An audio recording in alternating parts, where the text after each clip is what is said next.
Saudara Presiden Joko Widodo melantik 3 wakil menteri baru di Istana Negara. Salah satu yang dilantik merupakan keponakan Presiden terpilih Prabowo Subianto, Thomas Djiwandono. Wakil Menteri Negara Kabinet Indonesia Maju, periode tahun 2019-2024 oleh Deputi Thomas Djiwandono dilantik sebagai Wakil Menteri Keuangan. Thomas bersama dengan Menteri Keuangan Sri Mulyani akan mengawal anggaran pendapatan dan belanja negara baik yang sedang berjalan maupun RAPBN untuk pemerintahan Prabowo Gibran. Pelantikan ini juga dihadiri Presiden terpilih Prabowo Subianto.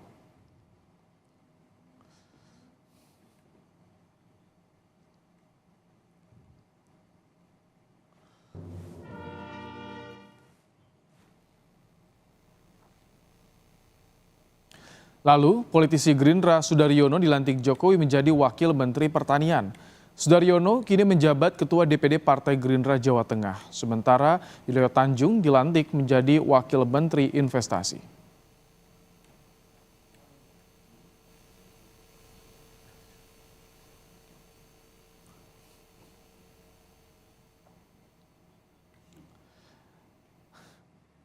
Thomas Djiwandono lahir di Jakarta 7 Mei 1972. Tommy mengenyam pendidikan Master International Relations and International Economics di Johns Hopkins University School of Advanced International Studies, Washington, Amerika Serikat, dan studi sejarah di Haverford College, Pennsylvania, Amerika Serikat.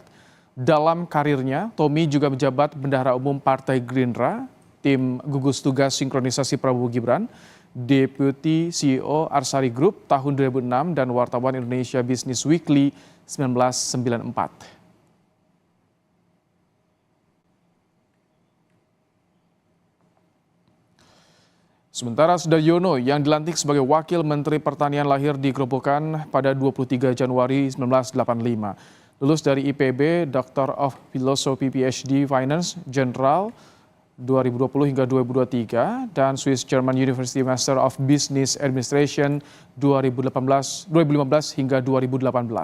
Dalam karirnya, Sudaryono merupakan CEO Garuda TV pada tahun 2018 hingga saat ini, kemudian juga Ketua Umum Asosiasi Pedagang Pasar Seluruh Indonesia atau APPSI pada 2021 hingga saat ini. Ketua Dewan Pembina DPP Pedagang Pejuang Indonesia Raya atau PAPERA pada 2021 hingga 2025. Ia juga merupakan Ketua DPD Gerindra Jawa Tengah, Wakil Sekjen Partai Gerindra periode 2020 hingga 2025.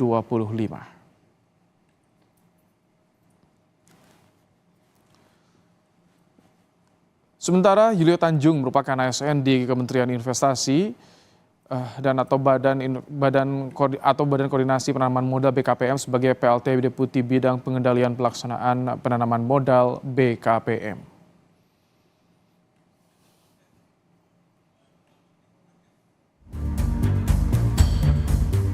Sebelum dilantik sebagai Wakil Menteri Keuangan, Thomas Djiwandono yang juga keponakan Presiden terpilih Prabowo Subianto sudah 2 bulan menjalin komunikasi dengan Menkyu Sri Mulyani membahas soal penyusunan RAPBN 2025. Dalam pertemuan pada akhir Mei lalu, Menteri Keuangan Sri Mulyani sempat memperkenalkan Thomas Djiwandono sebagai salah satu sosok kunci dalam pertemuan itu.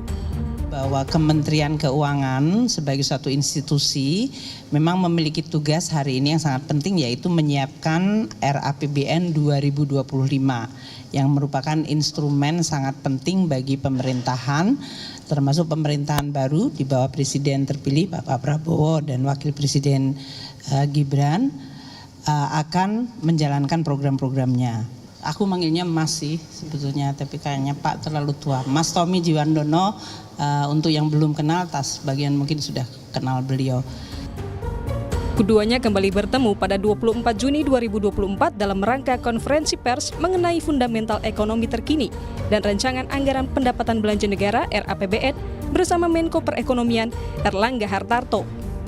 Dalam pertemuan itu, Thomas menjelaskan sinkronisasi dan keberlanjutan berjalan lancar. Saya ingin menggarisbawahi bahwa rapat tersebut itu menunjukkan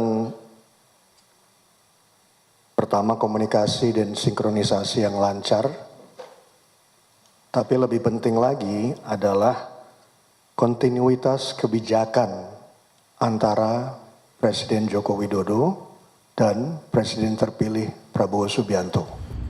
Pengamat menilai, masuknya tim sinkronisasi kepemerintahan untuk memuluskan transisi pemerintahan Jokowi Ma'ruf ke Prabowo Gibran.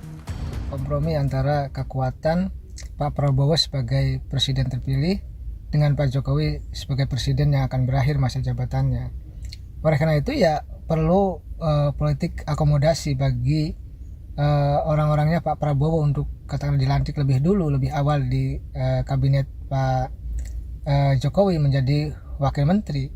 Jadi ya apa bergainingnya, komprominya, ya tentu ya pemerintahan nanti berjalan dengan mulus, berjalan dengan baik, berjalan dengan aman, sehingga nanti pun ketika Pak Jokowi misalkan punya keinginan, punya titipan gitu kepada pemerintahan Prabowo yang baru, ya bisa saja diakomodir oleh Pak Prabowo.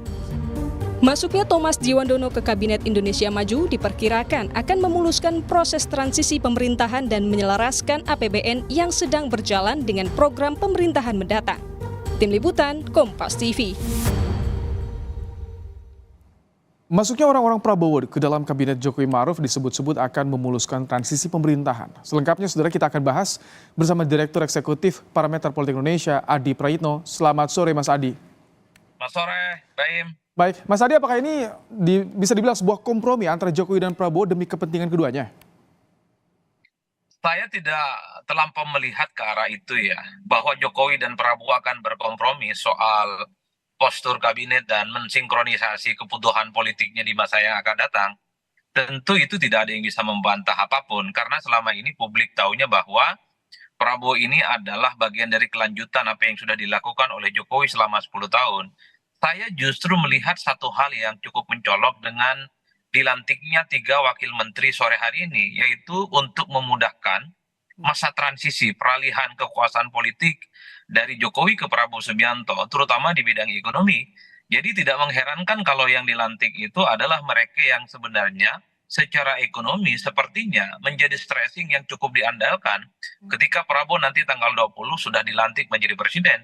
Misalnya soal Thomas Djiwandono, ya kita tahu adalah sebagai sosok yang cukup ahli di bidang ekonomi, terutama ekonomi di bidang marketing, market ya khususnya. Bagaimana membaca postur anggaran APBN kita ke depan disesuaikan dengan program-program strategis yang akan diwujudkan oleh Prabowo seperti makan gizi gratis, susu gratis, dan seterusnya.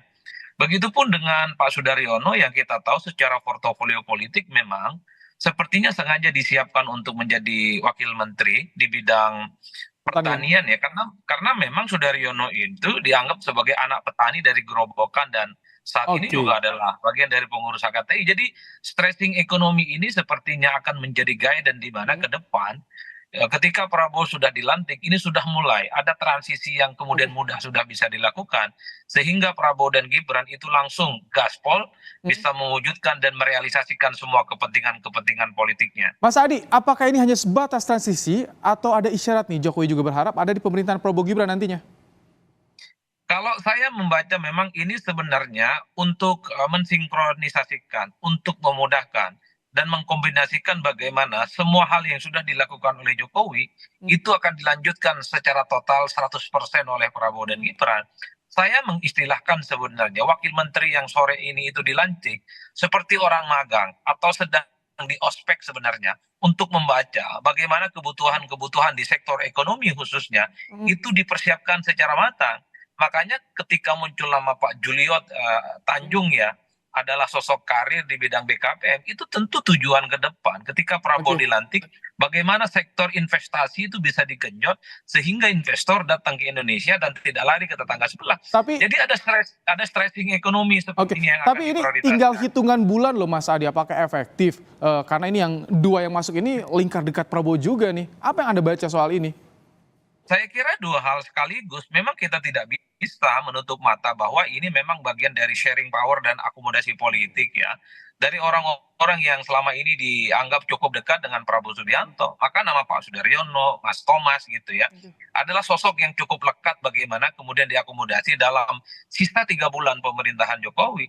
Tapi yang secara prinsip saya lihat justru ini memang untuk memudahkan transisi. Jadi orang-orang terdekat Prabowo ini bisa memastikan segala hal secara rinci terkait di bidang ekonomi itu bisa tuntas dan dipelajari. Sehingga ketika dilantik tanggal 20 Oktober, Prabowo dalam bidang ekonomi sudah siap bagaimana melakukan pencapaian-pencapaian strategis. Oke Mas Adi, kalau dari Prabowo ini memudahkan transisi, tapi keuntungan bagi Jokowi apa ini? Apa nanti yang diharapkan? Ya, Pak Jokowi sebenarnya ingin memastikan bahwa orang-orangnya Prabowo adalah orang-orangnya Jokowi. Jokowi ingin juga menegaskan bahwa orang-orang Prabowo yang saat ini dilantik juga bagian dari upaya penting sebenarnya ada peran Jokowi yang secara signifikan bisa dilihat dari situ. Kalau kita mendengar pembicaraan-pembicaraan di kalangan media sebenarnya Thomas ataupun Sudaryono, ini kan memang sejak lama dikaitkan soal kemungkinan masuk dalam kabinet. Tapi kabinetnya Prabowo dan Gibran bukan di saat Jokowi masih melantik atau sedang jadi presiden. Ini yang sepertinya bahwa ketika Jokowi tinggal 3 bulan masa kekuasaan politiknya, orang-orang terdekat Prabowo ini adalah orang yang sebenarnya ingin coba untuk dikawinkan kepentingan politiknya. Jadi dari segi Jokowi ingin kelihatan juga punya investasi, punya kepentingan bahwa orang-orang terdekat Prabowo yang selama ini memang dipersiapkan untuk menjadi bagian dari kabinet ke depan sudah menjadi bagian dari Jokowi saat ini. Mas Adi, ini kalau bicara soal Menkyu-nya, kan kemarin sempat berselisih juga dengan Prabowo soal anggaran di Kemenhan. Bagaimana Wamenkyu akan sinergi dengan Menkyu-nya ini? Ya kalau per hari ini memang dengan adanya pelantikan Wamenkyu yang baru ya, pastinya kan kalau kita melihat background dari Thomas, tentu kan kepentingannya 2 hal ya. Pertama membaca bagaimana postur APBN kita ke depan. Yang kedua tentu akan membaca secara detail bagaimana kebijakan-kebijakan di bidang ekonomi terkait dengan kebutuhan program-program strategis seperti makan gizi gratis yang disesuaikan dengan kebutuhan anggaran. Jadi inilah yang sepertinya memang akan disinkronisasi dan dipercepat. Makanya orang-orang seperti Thomas yang memang memiliki darah biru ekonomi itu dipersiapkan. Jadi dalam konteks itulah jangan sampai misalnya Prabowo sudah dilantik jadi presiden, tapi kesulitan membangun, mendesain bagaimana kebutuhan APBN itu tidak menjadi support yang strategis untuk merealisasikan di bidang ekonomi. Baik, terima kasih Mas Adi Praetno, Direktur Eksekutif Parameter Politik Indonesia telah berbagi pandangan di Kompas Petang sore hari ini.